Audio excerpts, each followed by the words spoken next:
اللہ پاک کے وجود پر ایک بڑھیا کی انوکھی دلیل کو تو دیکھیے۔ ایک بڑھیا بیٹھی ہوئی چرخے پر سوت لپیٹ رہی تھی اور منہ سے اپنی عادت کے موافق اللہ پاک کا پیارا پیارا نام اللہ اللہ اللہ گنگنا رہی تھی۔ ایک جنٹل مین کو یہ بہت ہی برا لگا۔ یہ جنٹل مین دہریہ تھا۔ اس شخص کو بڑا ناگوار گزرا اور اس جنٹل مین نے ناک چڑھاتے ہوئے بڑھیا سے پوچھا کہ جس خدا کا تو نام لیتی ہے آخر اس کے ہونے پر تمہارے پاس کیا دلیل ہے؟ بڑھیا نے چرخہ چلانا چھوڑ دیا اور کہا کہ دلیل تو میں کیا جانوں، مجھے یہ بتاؤ کہ چرخہ کیوں نہیں چل رہا ہے۔ جنٹل مین نے کہا کہ اسی لیے کہ تم اس کو نہیں چلا رہی ہو، جب تم چلاؤ گی تو پھر چلے گا۔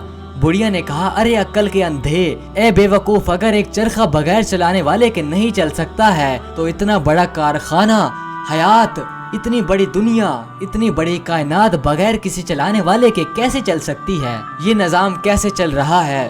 سورج اپنے وقت پر طلوع ہوتا ہے اور اپنے وقت پر غروب ہوتا ہے، چاند معینہ تاریخوں کے مطابق گھٹتا اور بڑھتا ہے، موسم اپنے مقررہ اوقات میں بدلتے ہیں۔ یہ جنٹل مین اپنا برا سا منہ لے کر چل پڑے اور ان کو نہ چاہتے ہوئے بھاگنا پڑا۔